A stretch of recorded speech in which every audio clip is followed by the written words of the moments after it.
ਇੱਕ TV channel ਨੂੰ interview ਦਿੰਦਿਆਂ ਹੋਇਆਂ ਪਹਿਲਾਂ ਤੇ ਰਵਨੀਤ ਬਿੱਟੂ ਹੋਰੀ ਅੰਮ੍ਰਿਤਪਾਲ ਨੂੰ ਜਿਹੜਾ ਚੇਤਾਵਨੀ ਦਿੰਦੇ ਨੇ। ਚੇਤਾਵਨੀ ਦੇ ਕੇ ਕਿ ਇਹਦੀ ਜਾਂਚ ਹੋਣੀ ਚਾਹੀਦੀ ਹੈ, ਇਹਦਾ ਪੁਲਿਸ ਪ੍ਰਸ਼ਾਸਨ ਇਹਦਾ ਖਿਆਲ ਰੱਖੇ, ਇਹਨੂੰ ਗ੍ਰਿਫਤਾਰ ਕਰਨਾ ਚਾਹੀਦਾ ਹੈ। ਇਸ ਤਰ੍ਹਾਂ ਦੀਆਂ ਬਹੁਤ ਸਾਰੀਆਂ ਗੱਲਾਂ ਬਾਤਾਂ ਕਰਕੇ ਇੱਕ ਜਿਹੜਾ ਬਿਆਨ ਦਿੰਦੇ ਨੇ ਉਹਦੇ ਉੱਤੇ ਧਿਆਨ ਜਿਹੜਾ ਉਹ ਕਿਸੇ ਦਾ ਵੀ ਸ਼ਾਇਦ ਗਿਆ ਨਹੀਂ ਜਾਂ ਫਿਰ ਲੋਕ ਇਗਨੋਰ ਕਰ ਰਹੇ ਨੇ। ਉਹ ਇਹ ਸੀ ਕਿ ਅੰਮ੍ਰਿਤਪਾਲ ਨੂੰ ਸਮਝ ਲੈਣਾ ਚਾਹੀਦਾ ਹੈ ਕਿ ਦੀਪ ਸਿੱਧੂ ਦਾ ਕੀ ਹਸ਼ਰ ਹੋਇਆ। ਦੋਸਤੋ ਇਹ ਲਾਈਨ ਛੋਟੀ ਜੀ ਹੈ ਪਰ ਇਹਦੇ ਵਿੱਚ ਬਹੁਤ ਕੁਝ ਛੁਪਿਆ ਹੋਇਆ। ਬੇਨਤੀ ਅੰਮ੍ਰਿਤਪਾਲ ਨੂੰ ਕਰਦਾ ਤਾਂ ਇਹ ਜਿਹਾ ਦੀਪ ਸਿੱਧੂ ਦਾ ਹਾਲ ਦੇਖੋ ਕੀ ਹੋਇਆ। ਇਸ ਕਰਕੇ ਬਚੋ, ਇਹੋ ਜਿਹੇ ਕੰਮਾਂ ਦੇ ਇਹੀ ਨਤੀਜੇ ਨਿਕਲਦੇ। ਖੇਡ ਬੜੀ ਖਤਰਨਾਕ ਆ, ਮੁੜ ਕੇ ਤੁਹਾਡੀਆਂ ਉਮਰਾਂ ਛੋਟੀਆਂ, ਤੁਹਾਨੂੰ ਪਤਾ ਹੀ ਨਹੀਂ ਲੱਗਣਾ ਕੀ ਹੋ ਗਿਆ, ਜਿਵੇਂ ਉਹਨੂੰ ਨਹੀਂ ਪਤਾ ਲੱਗਿਆ। ਰਵਨੀਤ ਬਿੱਟੂ ਹੋਰਾਂ ਦਾ ਇਹ ਬਿਆਨ ਕਿ ਅੰਮ੍ਰਿਤਪਾਲ ਨੂੰ ਸਮਝ ਲੈਣਾ ਚਾਹੀਦਾ ਹੈ ਕਿ ਦੀਪ ਸਿੱਧੂ ਦਾ ਕੀ ਹਸ਼ਰ ਹੋਇਆ। ਇਸ ਬਿਆਨ ਤੋਂ ਸਿੱਧਾ ਸਾਦਾ ਮਤਲਬ ਜੋ ਹੈ ਉਹ ਇਹ ਨਿਕਲਦਾ ਹੈ ਕਿ ਦੀਪ ਸਿੱਧੂ ਹੋਰਾਂ ਦਾ ਐਕਸੀਡੈਂਟ ਨਹੀਂ ਬਲਕਿ ਕਤਲ ਕੀਤਾ ਗਿਆ। ਬਾਹਰਲੀਆਂ ਏਜੰਸੀਆਂ ਉਰੇ ਦੀਆਂ ਏਜੰਸੀਆਂ ਨੇ ਕੰਮ ਸ਼ੁਰੂ ਕਰ ਦੇਣਾ ਤੇ ਇਹਦੇ ਵਰਗੇ ਨੇ ਲੱਭਣਾ ਨਹੀਂ। So Ravneet Bittu member of parliament ਇਹ ਕਹਿੰਦੇ ਨੇ ਕਿ ਅੰਮ੍ਰਿਤਪਾਲ ਨੂੰ ਦੀਪ ਸਿੱਧੂ ਦਾ ਹਸ਼ਰ ਦੇਖ ਲੈਣਾ ਚਾਹੀਦਾ ਹੈ। ਸੋ ਇੱਥੋਂ ਹੁਣ ਸਵਾਲ ਇਹ ਪੈਦਾ ਹੋ ਜਾਂਦੇ ਆ ਵੀ ਵਾਕਿਆ ਹੀ ਇਹ ਜਿਹੜੇ ਦੀਪ ਸਿੱਧੂ ਹੋਰੀ ਨੇ ਉਹਨਾਂ ਦਾ ਜਿਵੇਂ ਦਿਖਾਇਆ ਗਿਆ ਕਿ ਐਕਸੀਡੈਂਟ ਹੋਇਆ ਸੀ, ਇਹਦਾ ਮਤਲਬ ਹੈ ਰਵਨੀਤ ਬਿੱਟੂ ਹੋਰੀ ਜਿਸ ਤਰ੍ਹਾਂ ਦੇ ਬਿਆਨ ਦੇ ਰਹੇ ਨੇ ਉਸ ਦਾ ਮਤਲਬ ਇਹ ਬਣ ਜਾਂਦਾ ਹੈ ਕਿ ਉਹਨਾਂ ਦਾ ਐਕਸੀਡੈਂਟ ਨਹੀਂ ਬਲਕਿ ਉਹਨਾਂ ਨੂੰ ਕਤਲ ਕਰਵਾਇਆ ਗਿਆ ਸੀ। ਜੇ ਕਤਲ ਕਰਵਾਇਆ ਗਿਆ ਸੀ ਤਾਂ ਉਸ ਦੀ ਜਾਣਕਾਰੀ ਰਵਨੀਤ ਬਿੱਟੂ ਹੋਰਾਂ ਦੇ ਕੋਲ ਜ਼ਰੂਰ ਸੀ, ਮਤਲਬ ਪਹਿਲਾਂ ਤੋਂ ਸੀ। ਸੋ ਇਹਦੇ ਵਿੱਚ ਬਹੁਤ ਸਾਰੇ ਪਹਿਲੂ ਬੜੇ ਸਵਾਲ ਨੇ ਕਿ ਆਖਰ ਰਵਨੀਤ ਬਿੱਟੂ ਹੋਰਾਂ ਨੂੰ ਇਹ ਸੂਚਨਾ ਜਿਹੜੀ ਹੈ ਇਹ ਗੁਪਤ ਜਾਣਕਾਰੀ ਹੈ ਕਿੱਥੋਂ ਪ੍ਰਾਪਤ ਹੋਈ ਹੈ, ਜਾਂ ਫਿਰ ਇਹ ਸਾਰੇ ਜਿਹੜੇ ਉੱਤੇ ਵਾਲੇ ਪੋਲੀਟੀਸ਼ੀਅਨਸ ਹੁੰਦੇ ਨੇ ਇਹ ਸਾਰਿਆਂ ਤੋਂ ਲੰਘਦੀ ਹੋਈ ਖਬਰ ਜਿਹੜੀ ਹੈ ਫਿਰ ਕਿਤੇ ਮੁਕਾਮ ਤੱਕ ਪਹੁੰਚਦੀ ਹੈ। ਮਤਲਬ ਇਹ ਪਲਾਨ ਸਾਰਿਆਂ ਦੇ ਨਾਲ ਰਲ ਮਿਲ ਕੇ ਬਣਦਾ ਫਿਰ ਕੋਈ ਮੁਕਾਮ ਜਿਹੜਾ ਹੈ ਉਹਨੂੰ ਪੂਰਾ ਕੀਤਾ ਜਾਂਦਾ। ਇਹ ਵੀ ਸਵਾਲ ਹੈ ਸਾਡਾ। ਸੋ ਸਾਰਿਆਂ ਨੂੰ ਇਹ ਗੱਲ ਦੇ ਉੱਤੇ ਅੱਗੇ ਆਉਣਾ ਚਾਹੀਦਾ ਕਿ ਰਵਨੀਤ ਬਿੱਟੂ ਹੋਰਾਂ ਦੇ ਕੋਲ ਇਹ ਜਾਣਕਾਰੀ ਕਿੱਥੋਂ ਪਹੁੰਚੀ, ਉਹਨਾਂ ਨੂੰ ਕਿਵੇਂ ਪਤਾ ਲੱਗਿਆ ਕਿ ਇਹ ਐਕਸੀਡੈਂਟ ਨਹੀਂ ਹੈ ਬਲਕਿ ਇੱਕ ਕਤਲ ਕੀਤਾ ਗਿਆ ਸੀ ਜੋ ਕਿ ਸਾਜ਼ਿਸ਼ ਤਹਿਤ ਸੀ। ਤੇ ਫਿਰ ਰਵਨੀਤ ਬਿੱਟੂ ਹੋਰਾਂ ਨੂੰ ਇਹ ਵੀ ਕਲੀਅਰ ਕਰਨਾ ਚਾਹੀਦਾ ਕਿ ਆਖਰ ਇਹ ਕਤਲ ਕਿਸ ਵੱਲੋਂ ਕਰਵਾਇਆ ਗਿਆ।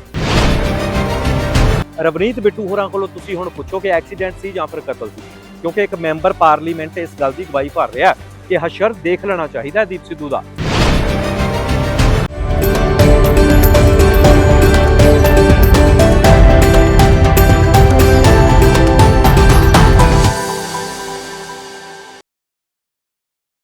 ਹਾਂਜੀ, ਸਤਿ ਸ਼੍ਰੀ ਅਕਾਲ ਸਾਰੇ ਦੋਸਤ ਮਿੱਤਰ ਫੇਸਬੁੱਕ YouTube ਦੇ ਉੱਤੇ ਜਿੱਥੇ ਵੀ ਸਾਡੀ ਇਹ ਵੀਡੀਓ ਦੇਖ ਰਹੇ ਆ। ਮੈਂ ਆਸ ਕਰਦਾ ਹਾਂ ਤੁਸੀਂ ਆਪਣੇ ਪਰਿਵਾਰਾਂ ਦੇ ਨਾਲ ਰਾਜੀ ਖੁਸ਼ੀ ਹੋਵੋਗੇ।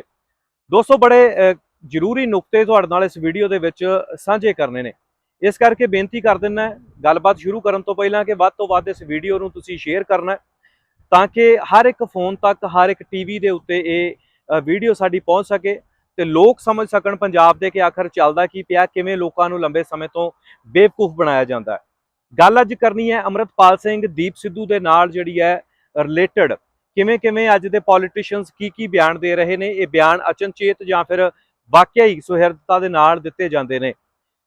ਇਹ ਗੱਲਬਾਤ ਸ਼ੁਰੂ ਕਰਨ ਤੋਂ ਪਹਿਲਾਂ ਦੋਸਤੋ ਸ਼ਰਧਾਂਜਲੀ ਦੇ ਦਈਏ ਉਸ ਪਰਿਵਾਰ ਨੂੰ ਜਿਹੜਾ ਅਮਰੀਕਾ ਦੇ ਵਿੱਚ ਕਤਲ ਕਰ ਦਿੱਤਾ ਗਿਆ। ਇੱਕੋ ਪਰਿਵਾਰ ਦੇ 4 ਜੀ ਜਿਨ੍ਹਾਂ ਨੂੰ ਪਹਿਲਾਂ ਕਿਡਨੈਪ ਕੀਤਾ ਗਿਆ, ਉਸ ਤੋਂ ਬਾਅਦ ਕਤਲ ਕਰ ਦਿੱਤਾ ਗਿਆ। ਪੂਰੇ ਪੰਜਾਬ ਦੇ ਵਿੱਚ ਇਸ ਵੇਲੇ ਸੋਗ ਦੀ ਲਹਿਰ ਹੈ। ਹੋਵੇ ਵੀ ਕਿਉਂ ਨਾ, ਕਮਾਈਆਂ ਕਰਨ ਵਾਸਤੇ ਬਾਹਰਲੇ ਦੇਸ਼ਾਂ ਦੇ ਵਿੱਚ ਜਦੋਂ ਨੌਜਵਾਨ ਜਾਂ ਪੰਜਾਬੀ ਜਾਂਦੇ ਨੇ ਸੋ ਉੱਥੇ ਜਾਂਦਿਆਂ ਨੂੰ ਜਦੋਂ ਇਹੋ ਜਿਹੀ ਘਟਨਾ ਹੋ ਜਾਂਦੀ ਹੈ ਤਾਂ ਵਾਕਈ ਬਹੁਤ ਦਰਦਨਾਕ ਵਰਤਾਰਾ ਹੈ। ਅਮਰੀਕਾ ਦੇ ਵਿੱਚ ਐਸੀਆਂ ਘਟਨਾਵਾਂ ਆਏ ਦਿਨ ਹੁੰਦੀਆਂ ਨੇ। ਸੋ ਲੋਕਾਂ ਨੂੰ ਜਿਹੜੇ ਉੱਥੇ ਰਹਿਣ ਵਾਲੇ ਪੰਜਾਬੀ ਨੇ ਉਹਨਾਂ ਨੂੰ ਥੋੜਾ ਅਵੇਅਰ ਹੋਣ ਦੀ ਲੋੜ ਹੈ। ਆਪਣੀ ਸੈਲਫ ਜਿਹੜੀ ਡਿਫੈਂਸ ਹੁੰਦੀ ਹੈ ਉਹਦੇ ਵਾਸਤੇ ਜੋ ਕਾਨੂੰਨ ਤੁਹਾਨੂੰ ਕਹਿੰਦਾ ਉਹਨੂੰ ਜ਼ਰੂਰ ਤੁਸੀਂ ਜਿਹੜਾ ਹੈ ਅਪਣਾਓ। ਜੇ ਹਥਿਆਰ ਰੱਖਣ ਦੀ ਇਜਾਜ਼ਤ ਹੈ ਤਾਂ ਤੁਸੀਂ ਉਹ ਵੀ ਜ਼ਰੂਰ ਰੱਖੋ। ਕਾਨੂੰਨ ਦੇ ਮੁਤਾਬਕ ਜੋ ਵੀ ਹੈ ਆਪਣੀ ਸੈਲਫ ਡਿਫੈਂਸ ਸਭ ਤੋਂ ਜ਼ਰੂਰੀ ਹੈ। ਇਸੇ ਤਰ੍ਹਾਂ ਜਾਨਾਂ ਗਵਾਉਣੀਆਂ ਜਿਹੜੀਆਂ ਇਹ ਕੋਈ ਆਪਾਂ ਕਹਿ ਸਕਦੇ ਹਾਂ ਵੀ ਕੋਈ ਸਿਆਣਪ ਵਾਲੀ ਗੱਲ ਨਹੀਂ ਹੈ। ਸੋ ਪ੍ਰਾਈਡ ਪੰਜਾਬ ਟੀਵੀ ਦੀ ਸਾਰੀ ਟੀਮ ਵੱਲੋਂ ਅਸੀਂ ਸ਼ਰਧਾਂਜਲੀ ਭੇਟ ਕਰਦੇ ਹਾਂ ਉਸ ਪਰਿਵਾਰ ਨੂੰ ਤੇ ਜਿਹੜੇ ਉਸ ਪਰਿਵਾਰ ਦੇ ਵਿੱਚ ਬਚੇ ਹੋਏ ਜੀ ਨੇ ਉਹਨਾਂ ਦੇ ਨਾਲ ਅਸੀਂ ਦੁੱਖ ਦਾ ਪ੍ਰਗਟਾਵਾ ਕਰਦੇ ਹਾਂ। ਦੋਸਤੋ ਹੁਣ ਗੱਲ ਸ਼ੁਰੂ ਕਰਦੇ ਹਾਂ ਅੰਮ੍ਰਿਤਪਾਲ ਸਿੰਘ ਦੇ ਬਾਰੇ। ਅੰਮ੍ਰਿਤਪਾਲ ਪੰਜਾਬ ਫੇਰੀ ਤੋਂ ਬਾਅਦ ਪੰਜਾਬ ਦੀ ਸੱਤਾ ਜਿਹੜੀ ਪੰਜਾਬ ਦੀ ਰਾਜਨੀਤੀ ਹੈ ਜਾਂ ਫਿਰ ਪੰਥਕ ਸੱਤਾ ਜਿਹੜੀ ਹੁੰਦੀ ਹੈ, ਪੰਥਕ ਰਾਜਨੀਤੀ ਹੁੰਦੀ ਹੈ, ਉਹਦੇ ਵਿੱਚ ਬਹੁਤ ਸਾਰੀ ਉਥਲ ਪੁਥਲ ਦੇਖਣ ਨੂੰ ਮਿਲੀ ਹੈ। ਲੰਬੇ ਸਮੇਂ ਤੋਂ ਪੰਜਾਬ ਦੀਆਂ ਪੰਥਕ ਮੰਜੀਆਂ ਦੇ ਉੱਤੇ ਬੈਠੇ ਹੋਏ ਕੁਝ ਲੋਕ ਜਿਨ੍ਹਾਂ ਨੂੰ ਆਪਣਾ ਫਿਕਰ ਪੈ ਗਿਆ ਕਿ ਅੰਮ੍ਰਿਤਪਾਲ ਦੇ ਆਉਣ ਨਾਲ ਉਹਨਾਂ ਦੀ ਪ੍ਰਧਾਨਗੀ, ਉਹਨਾਂ ਦੀ ਮੈਂਬਰਸ਼ਿਪ, ਉਹਨਾਂ ਦੀ ਬੱਲੇ ਬੱਲੇ ਜਿਹੜੀ ਹੈ ਪੰਥ ਦੇ ਵਿੱਚੋਂ ਕਿਤੇ ਜਾਂਦੀ ਨਾ ਰਵੇ। ਇਹਦੇ ਵਿੱਚ ਵੱਡੇ ਜਥੇਬੰਦੀਆਂ ਦੇ ਪ੍ਰਧਾਨ ਵੀ ਆ ਜਾਂਦੇ ਆ, ਕੁਝ ਵਕੀਲ ਵੀ ਆ ਜਾਂਦੇ ਨੇ, ਕੁਝ ਜਥੇਦਾਰੀ ਲੈਵਲ ਦੇ ਲੋਕ ਵੀ ਨੇ। ਸੋ ਬਹੁਤ ਕੁਝ ਹੈ ਜੇ ਪੰਥਕ ਰਾਜਨੀਤੀ ਦੀ ਗੱਲ ਕਰੀਏ, ਕੁਝ ਸੰਪਰਦਾਵਾਂ ਦੇ ਨਾਲ ਸੰਬੰਧਿਤ ਲੋਕ ਨੇ। ਪਰ ਕੁੱਲ ਮਿਲਾ ਕੇ ਕਹੀਏ ਤਾਂ ਅੰਮ੍ਰਿਤਪਾਲ ਸਿੰਘ ਦਾ ਸਵਾਗਤ, ਵੈਲਕਮ ਜਿਹੜਾ ਹੈ ਪੰਜਾਬ ਦੀ ਧਰਤੀ ਦੇ ਉੱਤੇ ਬਹੁਤ ਵੱਡੇ ਪੱਧਰ ਦੇ ਉੱਤੇ ਕੀਤਾ ਗਿਆ। ਜਿਵੇਂ ਦੀਪ ਦੇ ਜਾਣ ਤੋਂ ਬਾਅਦ ਇੱਕ ਖਲਾਅ ਪੈਦਾ ਹੋ ਗਿਆ ਸੀਗਾ ਪੰਜਾਬ ਦੇ ਵਿੱਚ, ਪੰਥਕ ਸਫਾ ਦੇ ਵਿੱਚ, ਲੱਗਦਾ ਕਿਤੇ ਨਾ ਕਿਤੇ ਅੰਮ੍ਰਿਤਪਾਲ ਉਸ ਨੂੰ ਭਰਨ ਦੇ ਵਿੱਚ ਕਾਮਯਾਬ ਹੋ ਰਿਹਾ। ਬਾਕੀ ਗੱਲ ਜਿਹੜੀ ਇਹ ਹੈ ਕਿ ਅੰਮ੍ਰਿਤਪਾਲ ਸਿੰਘ ਦੀ ਸ਼ੁਰੂਆਤ ਹੈ, ਉਮਰ ਵੀ ਮਹਿਜ਼ 28-30 ਦੇ ਕਰੀਬ ਹੈ। ਸੋ ਕੁਛ ਨਾ ਕੁਛ ਪੁਆਇੰਟਸ ਐਸੇ ਵੀ ਹੁੰਦੇ ਨੇ ਜਿਹੜੇ ਐਕਸਪੀਰੀਅੰਸ ਦੇ ਹਿਸਾਬ ਦੇ ਨਾਲ ਆਉਂਦੇ ਨੇ। ਸੋ ਸਮਾਂ ਦਰ ਸਮਾਂ, ਸਾਲ ਦਰ ਸਾਲ, ਦਿਨ ਬਾਏ ਦਿਨ ਇਹ ਚੀਜ਼ਾਂ ਜਿਹੜੀਆਂ ਡਿਵੈਲਪ ਹੁੰਦੀਆਂ ਜਾਣਗੀਆਂ। ਇਸ ਕਰਕੇ ਇਹ ਨਿੱਕੀਆਂ ਨਿੱਕੀਆਂ ਗੱਲਾਂ ਦਾ ਜਿਹੜਾ ਵਿਰੋਧ ਹੈ ਉਹ ਬਿਲਕੁਲ ਨਹੀਂ ਹੋਣਾ ਚਾਹੀਦਾ। ਇੰਨੀ ਸਮਝਦਾਰੀ ਸਾਨੂੰ ਵੀ ਹੋਣੀ ਚਾਹੀਦੀ ਹੈ ਕਿ ਕੋਈ ਨੌਜਵਾਨ ਆਪਣੀ ਜਾਨ ਤਲੀ ਦੇ ਉੱਤੇ ਧਰ ਕੇ, ਲੋਕ ਪੰਜਾਬ ਤੋਂ ਬਾਹਰਲੇ ਦੇਸ਼ਾਂ ਨੂੰ ਜਾਂਦੇ ਨੇ ਤੇ ਅੰਮ੍ਰਿਤਪਾਲ ਸਿੰਘ ਬਾਹਰਲੇ ਦੇਸ਼ ਤੋਂ ਪੰਜਾਬ ਜਿਹੜਾ ਉਹ ਪਰਤਿਆ। ਸੋ ਇੱਥੋਂ ਸਾਨੂੰ ਸਮਝ ਲੈਣਾ ਚਾਹੀਦਾ ਕਿ ਨੌਜਵਾਨ ਜਿਹੜਾ ਸੁਹਿਰਦ ਹੈ, ਬਹੁਤ ਆਪਣੀ ਕੌਮ ਦੀ ਜਿਹੜੀ ਆ ਉਹ ਅਗਵਾਈ ਕਰ ਸਕਦਾ। ਇਹਦੇ ਵਿੱਚ ਕੋਈ ਵੀ ਸਾਨੂੰ ਸ਼ੱਕ ਨਹੀਂ ਹੋਣਾ ਚਾਹੀਦਾ। ਹੁਣ ਗੱਲ ਕਰਦੇ ਹਾਂ ਉਹਨਾਂ ਲੋਕਾਂ ਦੀ ਜਿਹੜੇ ਵਿਰੋਧ ਕਰ ਰਹੇ ਨੇ। ਵਿਰੋਧ ਦੇ ਵਿੱਚ ਸਭ ਤੋਂ ਪਹਿਲਾਂ ਜਿਹੜੀ ਅੱਜ ਇਹ ਵੀਡੀਓ ਬਣਾਉਣ ਦਾ ਜਿਹੜਾ ਮਕਸਦ ਹੈ ਮੈਂ ਤੁਹਾਡੇ ਨਾਲ ਸਾਂਝਾ ਕਰ ਦਿੰਦਾ। ਰਵਨੀਤ ਬਿੱਟੂ ਮੈਂਬਰ ਪਾਰਲੀਮੈਂਟ ਲੁਧਿਆਣੇ ਤੋਂ ਜਿਹੜੇ ਨੇ, ਉਹਨਾਂ ਦਾ ਇੱਕ ਬਿਆਨ ਆਉਂਦਾ ਹੈ। ਇੱਕ ਟੀਵੀ ਚੈਨਲ ਨੂੰ ਉਹਨਾਂ ਨੇ ਇੰਟਰਵਿਊ ਦਿੱਤੀ ਹੈ। ਉਸ ਇੰਟਰਵਿਊ ਦੇ ਵਿੱਚ ਜਿਹੜਾ ਉਹ ਬਿਆਨ ਦੇ ਕੇ ਗਏ ਨੇ, ਸੋ ਉਹਨੂੰ ਜ਼ਿਆਦਾ ਜਿਹੜਾ ਹੈ ਰਿੜਕਿਆ ਨਹੀਂ ਜਾ ਰਿਹਾ, ਉਹਨੂੰ ਇਗਨੋਰ ਕਰ ਦਿੱਤਾ ਗਿਆ, ਉਹ ਬਿਆਨ ਲੰਘ ਗਿਆ। ਪਰ ਉਹ ਬਿਆਨ ਬਹੁਤ ਧਿਆਨ ਮੰਗਦਾ। ਇਹ ਬਿਆਨ ਕੀ ਹੈ?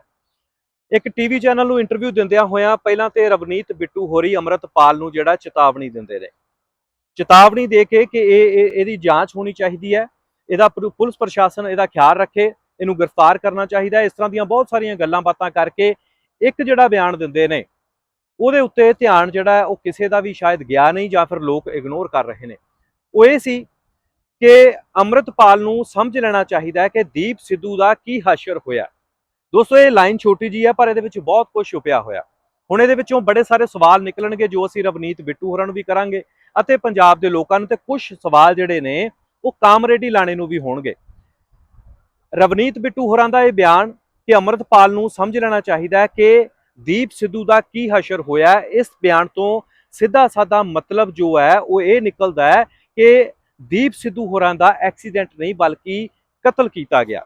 ਇਹ ਅਸੀਂ ਨਹੀਂ ਕਹਿ ਰਹੇ ਇਸ ਵੀਡੀਓ ਦੇ ਵਿੱਚ, ਰਵਨੀਤ ਬਿੱਟੂ ਹੋਰੀ ਖੁਦ ਕਹਿ ਰਹੇ ਨੇ। ਤੇ ਇੱਕ ਬੜੇ ਵੱਡੇ ਅਹੁਦੇ ਦੇ ਉੱਤੇ ਇਹ ਸ਼ਖਸ ਜੋ ਰਵਨੀਤ ਬਿੱਟੂ ਹਨ, ਮਤਲਬ ਮੈਂਬਰ ਪਾਰਲੀਮੈਂਟ ਹੋਣਾ ਕੋਈ ਛੋਟੀ ਮੋਟੀ ਗੱਲ ਨਹੀਂ।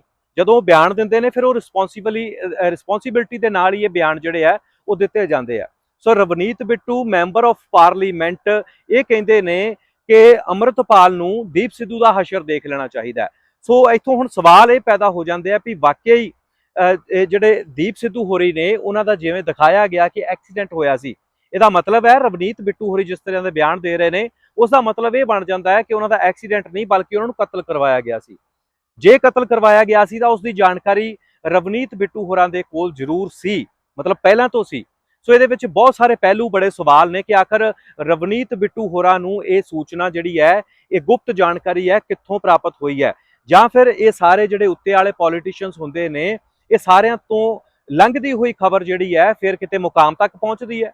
ਮਤਲਬ ਇਹ ਪਲਾਨ ਸਾਰਿਆਂ ਦੇ ਨਾਲ ਰਲ ਮਿਲ ਕੇ ਬਣਦਾ, ਫਿਰ ਕੋਈ ਮੁਕਾਮ ਜਿਹੜਾ ਹੈ ਉਹਨੂੰ ਪੂਰਾ ਕੀਤਾ ਜਾਂਦਾ। ਇਹ ਵੀ ਸਵਾਲ ਹੈ ਸਾਡਾ, ਕਿਉਂਕਿ ਰਵਨੀਤ ਬਿੱਟੂ ਜਾਂ ਫਿਰ ਪੰਜਾਬ ਦੇ ਹੋਰ ਲੋਕ ਜਿਹੜੇ ਨੇ ਉਹ ਪਹਿਲਾਂ ਤੋਂ ਇਹ ਕਹਿੰਦੇ ਆ ਰਹੇ ਆ ਕਿ ਇਹ ਐਕਸੀਡੈਂਟ ਨਹੀਂ ਬਲਕਿ ਸੋਚੀ ਸਮਝੀ ਸਾਜ਼ਿਸ਼ ਸੀ ਜਿਹਦੇ ਵਿੱਚ ਉਹਨਾਂ ਨੂੰ ਮਾਰ ਮੁਕਾਇਆ ਗਿਆ। ਇਹ ਪੰਜਾਬ ਦੇ ਲੋਕ ਕਹਿੰਦੇ ਨੇ, ਅਸੀਂ ਨਹੀਂ ਕਹਿੰਦੇ, ਕਿਉਂਕਿ ਮੀਡੀਆ ਦਾ ਕੋਈ ਵੀ ਜਿਹੜਾ ਹੈ ਆਪਣਾ ਨੈਰੇਟਿਵ ਨਹੀਂ ਹੁੰਦਾ, ਲੋਕਾਂ ਦਾ ਨੈਰੇਟਿਵ ਅਸੀਂ ਤੁਹਾਨੂੰ ਦੱਸਦੇ ਹਾਂ। ਪਰ ਹੁਣ ਜਦੋਂ ਰਵਨੀਤ ਬਿੱਟੂ ਹੋਰੀ ਇਸ ਗੱਲ ਨੂੰ ਜਿਹੜਾ ਹੈ ਉਹ ਮੋਹਰ ਲਾ ਦਿੰਦੇ ਨੇ, ਇੱਕ ਮੈਂਬਰ ਪਾਰਲੀਮੈਂਟ ਇਸ ਗੱਲ ਦੇ ਉੱਤੇ ਮੋਹਰ ਲਾ ਰਿਹਾ ਕਿ ਹਸ਼ਰ ਦੇਖ ਲੈਣਾ ਚਾਹੀਦਾ। ਸੋ ਦੀਪ ਸਿੱਧੂ ਹੋਰਾਂ ਦਾ ਐਕਸੀਡੈਂਟ ਤੋਂ ਇਲਾਵਾ, ਉਹਨਾਂ ਦੀ ਮੌਤ ਤੋਂ ਇਲਾਵਾ ਹੋਰ ਕਿਹੜਾ ਹਸ਼ਰ ਸੀ ਜਿਹੜਾ ਉਹਨਾਂ ਦੇ ਨਾਲ ਮਾੜਾ ਹੋਇਆ? ਆਪਾਂ ਜ਼ਾਹਰ ਜੀ ਗੱਲ ਹੈ ਕਿ ਹੋਰ ਕੁਝ ਨਹੀਂ, ਇਸ ਤਰ੍ਹਾਂ ਦਾ ਉਹਨਾਂ ਦੇ ਨਾਲ ਕੁਝ ਨਹੀਂ ਸੀ ਹੋਇਆ। ਉਹਨਾਂ ਦੇ ਨਾਲ ਇੱਕੋ ਹੀ ਵੱਡੀ ਘਟਨਾ ਜਿਹੜੀ ਵਾਪਰੀ, ਐਕਸੀਡੈਂਟ ਜਿਹੜਾ ਕਿਹਾ ਜਾਂਦਾ ਕਿ ਐਕਸੀਡੈਂਟ ਹੋ ਗਿਆ, ਉਸ ਦੇ ਵਿੱਚ ਉਹਨਾਂ ਦੀ ਮੌਤ ਹੋ ਜਾਂਦੀ ਹੈ। ਸੋ ਰਵਨੀਤ ਬਿੱਟੂ ਹੋਰੀ ਇੱਕ ਮੈਂਬਰ ਪਾਰਲੀਮੈਂਟ ਹੋਣ ਦੇ ਨਾਤੇ ਇਸ ਗੱਲ ਦੇ ਉੱਤੇ ਮੋਹਰ ਲਾ ਰਹੇ ਨੇ ਕਿ ਦੀਪ ਸਿੱਧੂ ਹੋਰਾਂ ਦਾ ਐਕਸੀਡੈਂਟ ਨਹੀਂ ਬਲਕਿ ਕਤਲ ਹੋਇਆ ਸੀ। ਸੋ ਇਹ ਸਵਾਲ ਹੁਣ ਜਿਹੜਾ ਬਣਦਾ ਹੈ, ਇਹਦੀ ਪ੍ਰੋੜਤਾ ਵੀ ਕਰਨੀ ਚਾਹੀਦੀ ਹੈ।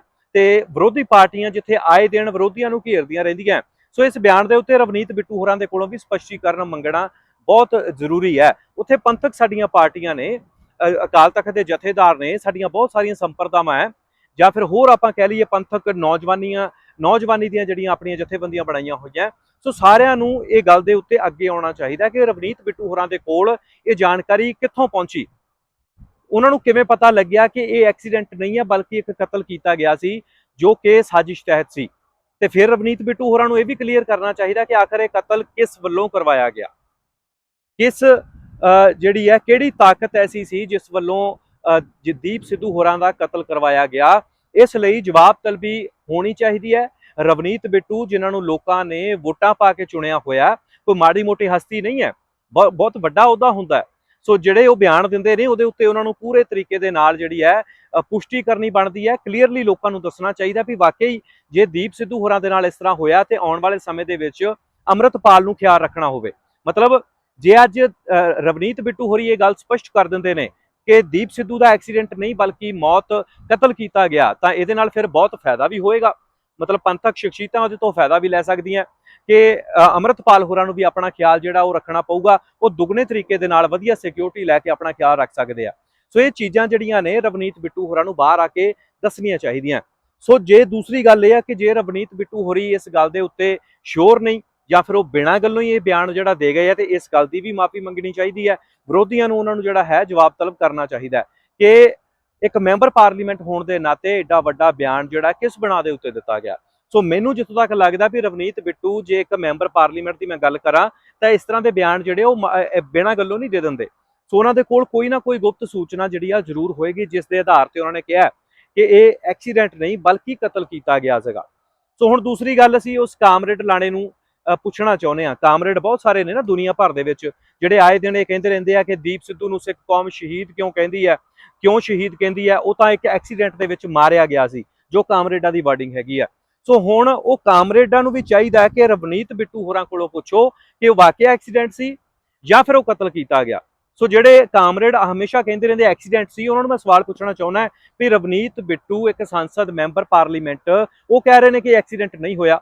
ਸੋ ਹੁਣ ਇੱਥੇ ਤੁਸੀਂ ਗਲਤ ਹੋ ਜਾਂ ਫਿਰ ਰਵਨੀਤ ਬਿੱਟੂ ਗਲਤ ਆ। ਸੋ ਇਹ ਵੀ ਹੁਣ ਤੁਸੀਂ ਆਮੋ ਸਾਹਮਣੇ ਹੋ, ਤੁਸੀਂ ਜਿਹੜੀ ਜਵਾਬ ਤਲਬੀ ਹੈ ਉਹ ਰਵਨੀਤ ਬਿੱਟੂ ਹੋਰਾਂ ਕੋਲੋਂ ਕਰ ਲਓ ਜਾਂ ਫਿਰ ਤੁਹਾਨੂੰ ਕਰਨੀ ਚਾਹੀਦੀ ਹੈ। ਅਗਲੀ ਗੱਲ ਇਹ ਹੈ ਕਿ ਜੇ ਰਵਨੀਤ ਬਿੱਟੂ ਹੋਰੀ ਬਿਨਾਂ ਗੱਲੋਂ ਇਹ ਗੱਲਾਂ ਕਹਿ ਰਹੇ ਨੇ ਜਾਂ ਫਿਰ ਹੋਇਆ ਵੀ ਹੋਊਗਾ ਇਸ ਤਰ੍ਹਾਂ ਮੰਨ ਲੈਂਦੇ ਆ, ਤੇ ਫਿਰ ਕੀ ਰਵਨੀਤ ਬਿੱਟੂ ਹੋਰੀ ਅੰਮ੍ਰਿਤਪਾਲ ਸਿੰਘ ਨੂੰ ਧਮਕੀ ਦੇ ਰਹੇ ਨੇ? ਮਤਲਬ ਕਿੱਡੀ ਵੱਡੀ ਗੱਲ ਹੈ ਕਿ ਅੰਮ੍ਰਿਤਪਾਲ ਸਿੰਘ ਨੇ ਕਿਸੇ ਨੂੰ ਮਾਰਨ ਦੀ, ਕਿਸੇ ਨੂੰ ਕੁੱਟਣ ਦੀ ਗੱਲ ਨਹੀਂ ਕੀਤੀ, ਸਿਰਫ ਜੋ ਪੰਜਾਬ ਦੇ ਭਲੇ ਲਈ ਉਹ ਗੱਲਬਾਤ ਜਿਹੜੀ ਆ ਉਹ ਕਰਦੇ ਹੋਏ ਨਜ਼ਰ ਹੁਣ ਤੱਕ ਆਏ ਆ। ਸੋ ਜੇ ਪੰਜਾਬ ਦੇ ਭਲੇ ਦੀ ਗੱਲ ਕਰਨ ਵਾਲਿਆਂ ਨੂੰ ਇਸ ਤਰ੍ਹਾਂ ਦੇ ਥ੍ਰੈਟ ਇੱਕ ਮੈਂਬਰ ਪਾਰਲੀਮੈਂਟ ਵੱਲੋਂ ਦਿੱਤੇ ਜਾ ਰਹੇ ਨੇ ਤਾਂ ਕਿੱਡੀ ਨਿੰਦਣਯੋਗ ਗੱਲ ਹੈ ਇਹ। ਇਸ ਵਾਸਤੇ ਵੀ ਜਿਹੜਾ ਵਿਰੋਧੀਆਂ ਨੂੰ ਜਿਹੜਾ ਹੈ ਰਵਨੀਤ ਬਿੱਟੂ ਹੋਰਾਂ ਨੂੰ ਸਵਾਲ ਪੁੱਛਣੇ ਚਾਹੀਦੇ ਨੇ, ਮੀਡੀਆ ਨੂੰ ਸਵਾਲ ਪੁੱਛਣੇ ਚਾਹੀਦੇ ਆ ਵੀ ਭਾਈ ਕਿਸ ਬਿਨਾਂ ਤੇ ਕਿਹੜੇ ਤੁਹਾਡੇ ਕੋਲ ਐਸੇ ਰੀਜ਼ਨ ਹੈ ਕਿ ਤੁਸੀਂ ਅੰਮ੍ਰਿਤਪਾਲ ਹੋਰਾਂ ਨੂੰ ਐਡੀ ਵੱਡੀ ਗੱਲ ਤੁਸੀਂ ਕਹਿ ਰਹੇ ਹੋ ਕਿ ਤੁਹਾਨੂੰ ਆਪਣਾ ਹਸ਼ਰ ਸੋਚ ਲੈਣਾ ਚਾਹੀਦਾ ਦੀਪ ਸਿੱਧੂ ਵੱਲ ਦੇਖ ਕੇ। ਸੋ ਇਹਦੇ ਵਿੱਚ ਹੁਣ ਇਹ ਗੱਲਾਂ ਵੀ ਕਲੀਅਰ ਹੋ ਜਾਂਦੀਆਂ ਕਿਤੇ ਨਾ ਕਿਤੇ ਜਦੋਂ ਰਵਨੀਤ ਬਿੱਟੂ ਹੋਰਾਂ ਦੇ ਦਾਦਾ ਜੀ ਜਿਹੜੇ ਨੇ, ਉਹਨਾਂ ਦੇ ਸਤਿਕਾਰਯੋਗ ਦਾਦਾ ਜੀ ਜਿਹੜੇ ਨੇ, ਉਹਨਾਂ ਦੇ ਉੱਤੇ ਇਲਜ਼ਾਮ ਲੱਗਦੇ ਰਹੇ ਆ ਕਿ ਉਹਨਾਂ ਨੇ ਪੰਜਾਬ ਦੇ ਵਿੱਚ ਨੌਜਵਾਨੀ ਦਾ ਘਾਣ ਕੀਤਾ। ਅੱਜ ਵੀ ਬਹੁਤ ਵੱਡੇ ਪੱਧਰ ਦੇ ਉੱਤੇ ਸਿੱਖ ਇਹ ਮੰਨਦੇ ਨੇ ਕਿ ਉਹਨਾਂ ਦੇ ਰਾਜ ਦੇ ਵਿੱਚ KPS ਗਿੱਲ ਦੇ ਨਾਲ ਮਿਲ ਕੇ ਬਹੁਤ ਸਾਰੇ ਸਿੱਖਾਂ ਨੂੰ ਮਾਰਿਆ ਗਿਆ।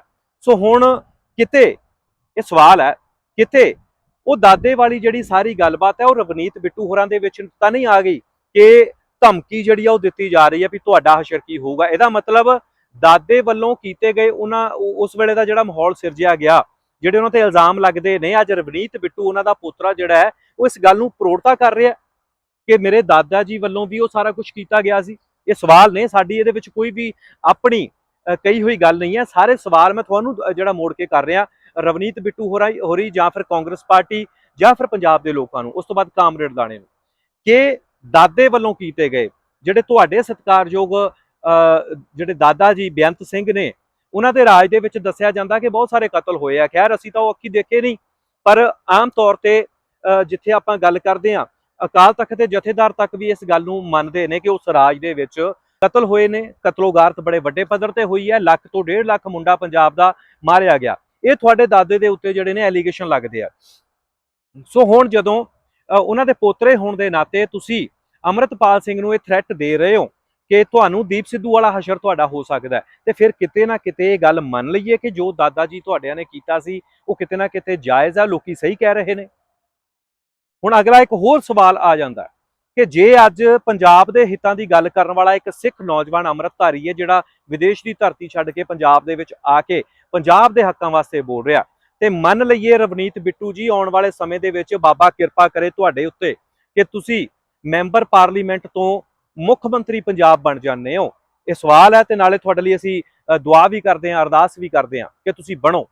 ਜੇ ਤੁਸੀਂ ਆਉਣ ਵਾਲੇ ਸਮੇਂ ਦੇ ਵਿੱਚ ਮੁੱਖ ਮੰਤਰੀ ਪੰਜਾਬ ਬਣ ਜਾਂਦੇ ਹੋ ਤੇ ਜਿਸ ਤਰੀਕੇ ਨਾਲ ਅੱਜ ਤੁਸੀਂ ਥ੍ਰੈਟ ਦੇ ਰਹੇ ਹੋ, ਕੀ ਉਸ ਵੇਲੇ ਫਿਰ ਆਉਣ ਵਾਲੇ ਸਮੇਂ ਦੇ ਵਿੱਚ ਜਦੋਂ ਮੁੱਖ ਮੰਤਰੀ ਰਾਜ ਹੋਇਆ ਤੁਹਾਡੇ ਕੋਲ ਹੋਇਆ ਤਾਂ ਤੁਸੀਂ ਉਹ ਥ੍ਰੈਟ ਨੂੰ ਪ੍ਰੈਕਟੀਕਲ ਦੇ ਵਿੱਚ ਬਦਲੋਗੇ? ਇਹ ਸਵਾਲ ਨੇ, ਕਿਉਂਕਿ ਪੰਜਾਬ ਨੇ, ਤੁਸੀਂ ਆਪ ਹੀ ਕਹਿੰਦੇ ਹੁੰਦੇ ਹੋ ਕਿ ਪੰਜਾਬ ਨੇ ਬਹੁਤ ਸੰਤਾਪ ਹੰਡਾਇਆ। ਇਹ ਸੰਤਾਪ ਸਿਰਫ ਕੁਝ ਲੋਕਾਂ ਦੇ ਕਤਲ ਹੋਣ ਦੇ ਨਾਲ ਨਹੀਂ ਸੀ, ਪੰਜਾਬ 'ਚ ਪੂਰੀ ਜਵਾਨੀ, ਉਹਦੇ ਵਿੱਚ ਭਾਵੇਂ ਪੁਲਿਸ ਦੀ ਵੀ ਗੱਲ ਕਰ ਲਈਏ ਤਾਂ 1.5-2 ਲੱਖ ਲੋਕ ਜਿਹੜੇ ਨੇ ਉਹਦੇ ਵਿੱਚ ਮਾਰੇ ਗਏ ਸੀ। ਵੱਡੀ ਪੱਧਰ ਤੇ ਸਿੱਖ ਨੌਜਵਾਨ ਤੇ ਝੂਠੇ ਮੁਕਾਬਲੇ ਹੋਏ ਆ, ਉਸ ਤੋਂ ਬਾਅਦ ਪੁਲਿਸ ਵਾਲੇ ਮਾਰੇ ਗਏ ਨੇ, ਫੌਜ ਮਾਰੀ ਗਈ ਹੈ, ਮੁੱਖ ਮੰਤਰੀ ਤੱਕ ਤੁਹਾਡੇ ਦਾਦਾ ਜੀ ਵੀ ਇਹਦੇ ਵਿੱਚ ਕਤਲ ਹੋ ਗਏ। ਸੋ ਕੀ ਤੁਸੀਂ ਜਦੋਂ ਮੁੱਖ ਮੰਤਰੀ ਬਣ ਜਾਓਗੇ ਤੇ ਅੱਜ ਜਿਹੜੀ ਤੁਹਾਡੀ ਇੱਕ ਥ੍ਰੈਟ ਦੇ ਰੂਪ ਦੇ ਵਿੱਚ ਇੱਕ ਧਮਕੀ ਜਿਹੜੀ ਆ ਤੁਸੀਂ ਦੇ ਰਹੇ ਹੋ, ਕੀ ਉਦੋਂ ਤੁਸੀਂ ਪ੍ਰੈਕਟੀਕਲ ਕਰੋਗੇ ਜਾਂ ਫਿਰ ਇਹ ਤੁਹਾਡਾ ਸਿਰਫ ਅਚਨਚੇਤ ਤੇ ਤੁਹਾਡੇ ਦਿਮਾਗ ਦੇ ਵਿੱਚੋਂ ਨਿਕਲੀ ਹੋਈ ਗੱਲ ਸੀ? ਤੇ ਜੇ ਅਚਨਚੇਤ ਵੀ ਨਿਕਲੀ ਹੈ ਤੇ ਐਸੀਆਂ ਗੱਲਾਂ ਤੁਹਾਡੇ ਦਿਮਾਗ ਦੇ ਵਿੱਚ ਕਿਵੇਂ ਆ ਜਾਂਦੀਆਂ ਨੇ? ਸੋ ਬਹੁਤ ਸਾਰੇ ਸਵਾਲ ਨੇ ਜਿਹੜੇ ਰਵਨੀਤ ਬਿੱਟੂ ਹੋਰਾਂ ਨੂੰ ਪੁੱਛੇ ਜਾ ਸਕਦੇ ਨੇ, ਚਾਹੇ ਪ੍ਰੋਗਰਾਮ ਚਾਹੇ ਵੀਡੀਓ ਜਿੰਨੀ ਮਰਜ਼ੀ ਲੰਬੀ ਕਰਦੇ ਰਹੀਏ। ਪਰ ਅਸੀਂ ਇਹ ਬੇਨਤੀ ਕਰਦੇ ਹਾਂ ਕਿ ਪੰਜਾਬ ਦੇ ਮਾਹੌਲ ਨੂੰ ਲਾਂਭੂ ਨਾ ਲਾਇਆ ਜਾਵੇ, ਚਾਹੇ ਕੋਈ ਪੋਲੀਟੀਸ਼ੀਅਨ ਹੈ ਚਾਹੇ ਕੋਈ ਹੋਰ ਹੈ। ਤੇ ਜਿੱਥੇ ਆਪਾਂ ਅੰਮ੍ਰਿਤਪਾਲ ਸਿੰਘ ਹੋਰਾਂ ਦੀ ਗੱਲ ਕਰਦੇ ਹਾਂ, ਬੜੇ ਸੁਹਿਰਦ ਤਰੀਕੇ ਨਾਲ ਚੱਲ ਰਹੇ ਨੇ। ਸੋ ਉਹ ਜਿਹੜੇ ਜੋ ਪੰਜਾਬ ਦੇ ਹੱਕਾਂ ਦੀ ਗੱਲ ਕਰ ਰਹੇ ਨੇ ਤੇ ਉਹਦੇ ਵਿੱਚ ਲੱਗਦਾ ਨਹੀਂ ਕੁਛ ਮਾੜਾ, ਤੇ ਜੇਕਰ ਮਾੜਾ ਹੋਏਗਾ ਤਾਂ ਪ੍ਰਸ਼ਾਸਨ ਇੱਥੇ ਬੈਠਾ ਹੈ, ਉਹ ਇਨਕੁਆਇਰੀ ਕਰ ਸਕਦਾ ਹੈ, ਇਹਦੇ ਵਿੱਚ ਕੋਈ ਵੱਡੀ ਗੱਲ ਨਹੀਂ ਹੈਗੀ। ਸੋ ਰਵਨੀਤ ਬਿੱਟੂ ਹੋਰੀ ਇਹਨਾਂ ਗੱਲਾਂ ਦੇ ਜ਼ਰੂਰ ਜਵਾਬ ਦੇਣ ਕਿ ਜਿਹੜੀ ਸਵਾਲ ਆਪਾਂ ਪੁੱਛੇ ਨੇ। ਕਾਮਰੇਡਾਂ ਨੂੰ ਵੀ ਸਵਾਲ ਜਿਹੜਾ ਹੈਗਾ ਆਲਰੇਡੀ ਇਹਦੇ ਵਿੱਚ ਪੁੱਛ ਲਿਆ ਗਿਆ ਕਿ ਰਵਨੀਤ ਬਿੱਟੂ ਹੋਰਾਂ ਕੋਲੋਂ ਤੁਸੀਂ ਹੁਣ ਪੁੱਛੋ ਕਿ ਐਕਸੀਡੈਂਟ ਸੀ ਜਾਂ ਫਿਰ ਕਤਲ ਸੀ, ਕਿਉਂਕਿ ਇੱਕ ਮੈਂਬਰ ਪਾਰਲੀਮੈਂਟ ਇਸ ਗੱਲ ਦੀ ਗਵਾਹੀ ਭਰ ਰਿਹਾ ਕਿ ਹਸ਼ਰ ਦੇਖ ਲੈਣਾ ਚਾਹੀਦਾ ਦੀਪ ਸਿੱਧੂ ਦਾ। ਅੱਛਾ, ਹੁਣ ਅਗਲੀ ਗੱਲ, ਜਿਹੜੇ ਰਾਜਾ ਵੜਿੰਗ ਨੇ ਉਹ ਵੀ ਰਵਨੀਤ ਬਿੱਟੂ ਹੋਰਾਂ ਦੇ ਨਾਲ ਹੀ ਬਹੁਤ ਕਲੋਜ਼ ਨੇ, ਇੱਕੋ ਪਾਰਟੀ ਹੈ। ਸੋ ਉਹਨਾਂ ਵੱਲੋਂ ਵੀ ਅੱਜ ਡੀਜੀਪੀ ਨੂੰ ਪੱਤਰ ਲਿਖਿਆ ਗਿਆ ਕਿ ਅੰਮ੍ਰਿਤਪਾਲ ਸਿੰਘ ਦੀ ਬਿਆਨਾਂ ਦੀ ਜਾਂਚ ਹੋਣੀ ਚਾਹੀਦੀ ਹੈ, ਵਾਰਸ ਪੰਜਾਬ ਦੇ ਜਥੇਬੰਦੀ ਦੀ ਜਿਹੜੀ ਆ ਜਾਂਚ ਹੋਣੀ ਚਾਹੀਦੀ ਹੈ। ਰਾਜਾ ਵੜਿੰਗ ਸਾਹਿਬ ਨੂੰ ਵੀ ਇਹ ਗੱਲ ਜਿਹੜੀ ਹੈ ਧਿਆਨ 'ਚ ਰੱਖਣੀ ਚਾਹੀਦੀ ਹੈ ਕਿ ਪੰਜਾਬ ਦੇ ਵਿੱਚ ਜਿਹੜਾ ਪੁਲਿਸ ਪ੍ਰਸ਼ਾਸਨ ਹੈ ਉਹਦੇ ਉੱਤੇ ਪਹਿਲਾਂ ਤੋਂ ਬੜੇ ਇਲਜ਼ਾਮ ਲੱਗਦੇ ਆਏ ਆ ਕਿ ਰਾਜਨੀਤਿਕ ਲੋਕਾਂ ਦੇ ਜਿਹੜਾ ਪ੍ਰਭਾਵ 'ਚ ਕੰਮ ਕਰਦਾ ਹੈ। ਰਾਜਾ ਵੜਿੰਗ ਸਾਹਿਬ, ਤੁਸੀਂ ਐਮਐਲਏ ਹੋ, ਤੁਹਾਨੂੰ ਇਹ ਚੀਜ਼ਾਂ ਜਿਹੜੀਆਂ ਪੁਲਿਸ ਦੇ ਉੱਤੇ ਪ੍ਰੈਸ਼ਰ ਨਹੀਂ ਪਾਉਣਾ ਚਾਹੀਦਾ ਇੱਕ ਸੁਹਿਰਦ ਪੋਲੀਟੀਸ਼ੀਅਨ ਹੋਣ ਦੇ ਨਾਤੇ। ਜੇਕਰ ਅੰਮ੍ਰਿਤਪਾਲ ਸਿੰਘ ਪੰਜਾਬ ਵਾਸਤੇ ਥ੍ਰੈਟ ਹੋਇਆ ਤਾਂ ਡੀਜੀਪੀ ਪੰਜਾਬ, ਬੜੇ ਆਪਾਂ ਕਹਿ ਲਈਏ ਵੀ ਬੜਾ ਵੱਡਾ ਅਹੁਦਾ ਹੁੰਦਾ ਹੈ, ਪੂਰੇ ਪੰਜਾਬ ਦੀ ਵਾਗਡੋਰ ਉਹਨਾਂ ਦੇ ਹੱਥ ਹੈ। ਸੋ ਤੁਹਾਡੀ ਇੱਕ ਸਲਾਹ ਦੀ, ਤੁਹਾਡੀ ਇੱਕ ਚਿੱਠੀ ਦੀ ਲੋੜ ਨਹੀਂ, ਉਹ ਖੁਦ ਇਨਕੁਆਇਰੀ ਕਰ ਸਕਦੇ ਆ। ਸੋ ਜਦੋਂ ਪੁਲਿਸ ਪ੍ਰਸ਼ਾਸਨ ਜਿਹੜਾ ਉਹ ਪੋਲੀਟੀਸ਼ੀਅਨਸ ਦੇ ਚੰਗਲ ਦੇ ਵਿੱਚੋਂ, ਜਿੱਥੇ ਆਪਾਂ ਕਹਿੰਦੇ ਪ੍ਰਭਾਵ ਕਹਿੰਦੇ ਹੁੰਦੇ ਆ, ਸੋ ਪ੍ਰਭਾਵ ਚੋਂ ਬਾਹਰ ਆ ਜਾਏਗਾ ਤੇ ਵਧੀਆ ਤਰੀਕੇ ਨਾਲ ਕੰਮ ਕਰ ਸਕਦਾ ਹੈ। ਸੋ ਪੋਲੀਟੀਸ਼ੀਅਨਸ ਨੂੰ ਇਹਨਾਂ ਚੀਜ਼ਾਂ ਨੂੰ, ਜਿੱਥੇ ਪੰਜਾਬ ਦੀ ਗੱਲ ਹੋਵੇ ਜਾਂ ਫਿਰ ਥ੍ਰੈਟ ਦੀ ਗੱਲ ਹੋਵੇ, ਸਿਕਿਉਰਿਟੀ ਦੀ ਗੱਲ ਹੋਵੇ, ਸੇਫਟੀ ਦੀ ਗੱਲ ਹੋਵੇ, ਉੱਥੇ ਪੁਲਿਸ ਪ੍ਰਸ਼ਾਸਨ ਦੇ ਉੱਤੇ ਛੱਡ ਦੇਣਾ ਚਾਹੀਦਾ। ਸੋ ਡੀਜੀਪੀ ਪੰਜਾਬ ਖੁਦ ਦੇਖ ਲੈਣਗੇ, ਉਹਨਾਂ ਦੇ ਕੋਲ ਵੱਡੀ ਫੋਰਸ ਹੈ, ਇੰਟੈਲੀਜੈਂਸ ਏਜੰਸੀਆਂ ਨੇ, ਜੇਕਰ ਉਹਨਾਂ ਨੂੰ ਲੱਗਦਾ ਹੋਇਆ ਤਾਂ ਉਹ ਜ਼ਰੂਰ ਇਨਕੁਆਇਰੀ ਕਰ ਲੈਣਗੇ। ਪਰ ਇਹ ਪੋਲੀਟੀਸ਼ੀਅਨਸ ਜਿਹੜੇ ਇਸ ਤਰ੍ਹਾਂ ਦੇ ਬਿਆਨ ਦੇ ਦਿੰਦੇ, ਇਹਦਾ ਮਤਲਬ ਇੰਨਾ ਕੀ ਬਣਦਾ ਹੈ ਕਿ ਪੁਲਿਸ ਨੂੰ ਆਪਾਂ ਕਿਸੇ ਨਾ ਕਿਸੇ ਤਰ੍ਹਾਂ ਆਪਣੇ ਪ੍ਰਭਾਵ ਹੇਠ ਲਿਆਈਏ। ਸੋ ਹੁਣ ਤੁਸੀਂ ਦੇਖੋ ਅੰਮ੍ਰਿਤਪਾਲ ਸਿੰਘ ਦੇ ਵਿਰੋਧ ਦੇ ਵਿੱਚ ਕਿੱਦਾਂ ਇੱਕ ਮਾਹੌਲ ਜਿਹੜਾ ਸਿਰਜਿਆ ਜਾ ਰਿਹਾ। ਇੱਕ ਦੋ ਵੱਡੇ ਚੈਨਲ ਨੇ ਜਿਹੜੇ ਲਿਖ ਰਹੇ ਆ ਆਪਣੇ ਟੀਵੀ ਚੈਨਲਾਂ ਦੇ ਉੱਤੇ ਖਲਨਾਇਕ ਅੰਮ੍ਰਿਤਪਾਲ ਸਿੰਘ, ਜਾਂ ਕੁਝ ਹੋਰ ਤੱਤੇ ਬੋਲ ਲਿਖ ਰਹੇ, ਜਾਂ ਬੜਾ ਕੁਝ ਲਿਖਿਆ ਜਾ ਰਿਹਾ। ਸੋ ਇੱਕ ਮਾਹੌਲ ਸਿਰਜਿਆ ਜਾ ਰਿਹਾ। ਇੱਕ ਪਾਸੇ ਮੀਡੀਆ ਲੱਗਾ ਹੋਇਆ, ਦੂਸਰੇ ਪਾਸੇ ਕੁਝ ਪੋਲੀਟੀਸ਼ੀਅਨ ਨੇ ਜਿਹੜੇ ਅੰਮ੍ਰਿਤਪਾਲ ਸਿੰਘ ਦੇ ਵਿਰੋਧ ਦੇ ਵਿੱਚ ਇਸ ਤਰ੍ਹਾਂ ਦਾ ਮਾਹੌਲ ਬਣਾਉਣ 'ਚ ਲੱਗੇ ਹੋਏ ਆ। ਸੋ ਜੇਕਰ ਪੰਜਾਬ ਦਾ ਮਾਹੌਲ ਖਰਾਬ ਹੁੰਦਾ ਹੈ ਤੇ ਸਾਰੇ ਲੋਕ ਬਰਾਬਰ ਦੇ ਜ਼ਿੰਮੇਵਾਰ ਹੋਣਗੇ। ਡੀਜੀਪੀ ਪੰਜਾਬ ਨੂੰ ਅਸੀਂ ਵੀ ਇਸ ਵੀਡੀਓ ਰਾਹੀਂ ਬੇਨਤੀ ਕਰ ਦਿੰਦੇ ਆ ਕਿ ਭਾਈ ਇਹਨਾਂ ਪੋਲੀਟੀਸ਼ੀਅਨਸ ਦੀ ਵੀ ਜਾਂਚ ਹੋਣੀ ਚਾਹੀਦੀ ਹੈ ਕਿ ਬਿਆਨ ਕਿਸ ਬਣਾ ਤੇ ਦਿੰਦੇ ਨੇ, ਇਹ ਬਿਆਨ ਕਿਸ ਬਣਾ ਤੇ ਦਿੰਦੇ ਆ, ਕਿਉਂਕਿ ਡੀਜੀਪੀ ਪੰਜਾਬ ਸਿਰਫ ਤੁਹਾਡੇ ਨਹੀਂ ਹੈ, ਸਾਰੇ ਪੰਜਾਬ ਵਾਸੀਆਂ ਦੇ ਆ। ਸੋ ਤੁਹਾਡੀ ਵੀ ਜਾਂਚ ਜਿਹੜੀ ਹੋਣੀ ਚਾਹੀਦੀ ਹੈ। ਤੇ ਡੀਜੀਪੀ ਪੰਜਾਬ ਹੋਰਾਂ ਨੂੰ ਇਹ ਬੇਨਤੀ ਵੀ ਕਰ ਲੈਂਦੇ ਆ ਕਿ ਰਵਨੀਤ ਬਿੱਟੂ ਹੋਰਾਂ ਦਾ ਇਹ ਬਿਆਨ ਜਿਹੜਾ ਬਹੁਤ ਧਿਆਨ ਮੰਗਦਾ ਹੈ ਪੁਲਿਸ ਪ੍ਰਸ਼ਾਸਨ ਦਾ ਵੀ, ਕਿ ਦੀਪ ਸਿੱਧੂ ਪੰਜਾਬ ਦਾ ਜੰਮਿਆ ਜਾਇਆ ਸੀ ਤੇ ਅੱਜ ਰਵਨੀਤ ਬਿੱਟੂ ਹੋਰੀ ਇਹ ਬਿਆਨ 'ਚ ਕਹਿੰਦੇ ਨੇ ਕਿ ਉਹਦੇ ਵਰਗਾ ਹਸ਼ਰ ਹੋ ਸਕਦਾ ਹੈ। ਸੋ ਡੀਜੀਪੀ ਪੰਜਾਬ ਹੋਰਾਂ ਨੂੰ ਬੇਨਤੀ ਕਰਦੇ ਆ ਵੀ ਇਸ ਬਿਆਨ ਦੀ ਵੀ ਜਿਹੜੀ ਇਨਵੈਸਟੀਗੇਸ਼ਨ ਜ਼ਰੂਰ ਕਰਵਾਈ ਜਾਵੇ ਕਿ ਜੇ ਵਾਕਈ ਇਹ ਕਤਲ ਸੀ ਤਾਂ ਇਹਦੀ ਜਾਂਚ ਹੋਣੀ ਚਾਹੀਦੀ ਹੈ। ਸੋ ਅਗਲੀ ਗੱਲ ਜਿਹੜੀ ਹੈ, ਜਗਜੀਤ ਸਿੰਘ ਡੱਲੇਵਾਲ ਕਿਸਾਨ ਆਗੂ ਨੇ, ਉਹਨਾਂ ਦਾ ਅਸੀਂ ਧੰਨਵਾਦ ਵੀ ਕਰਦੇ ਹਾਂ ਕਿ ਉਹਨਾਂ ਵੱਲੋਂ ਅੰਮ੍ਰਿਤਪਾਲ ਸਿੰਘ ਦੇ ਹੱਕ ਦੇ ਵਿੱਚ ਜਿਹੜਾ ਬਿਆਨ ਦਿੱਤਾ ਗਿਆ, ਜਦਕਿ ਦੂਜੇ ਪਾਸੇ ਕਾਮਰੇਡ ਕਿਸਾਨ ਆਗੂ ਉਗਰਾਹਾਂ ਨੇ ਵਿਰੋਧਤਾ ਕੀਤੀ ਸੀ, ਭੱਦੀ ਸ਼ਬਦਾਵਲੀ ਵੀ ਵਰਤੀ ਸੀ ਕਿ ਇੱਕ ਟਰੱਕ ਡਰਾਈਵਰ ਆ ਗਿਆ ਜਾਂ ਇਸ ਤਰ੍ਹਾਂ ਦੀਆਂ ਗੱਲਾਂ ਉਹਨਾਂ ਨੇ ਕੀਤੀਆਂ ਸੀ ਜੋ ਇੱਕ ਸਿਆਣੇ ਬਜ਼ੁਰਗ ਨੂੰ ਸ਼ੋਭਦੀਆਂ ਨਹੀਂ, ਕਿਉਂਕਿ ਟਰੱਕ ਡਰਾਈਵਰ ਵੀ ਇੱਕ ਕਿੱਤਾ ਹੀ ਆ। ਮਤਲਬ ਜੇ ਉਹ ਕੁਝ ਕਰਦੇ ਨੇ, ਉਹ ਵੀ ਕੋਈ ਕੰਮ ਕਰਦੇ ਹੋਣਗੇ, ਸੋ ਉਹ ਵੀ ਕਿੱਤਾ ਹੈ ਤੇ ਟਰੱਕ ਡਰਾਈਵਰੀ ਵੀ ਇੱਕ ਕਿੱਤਾ ਹੈਗਾ।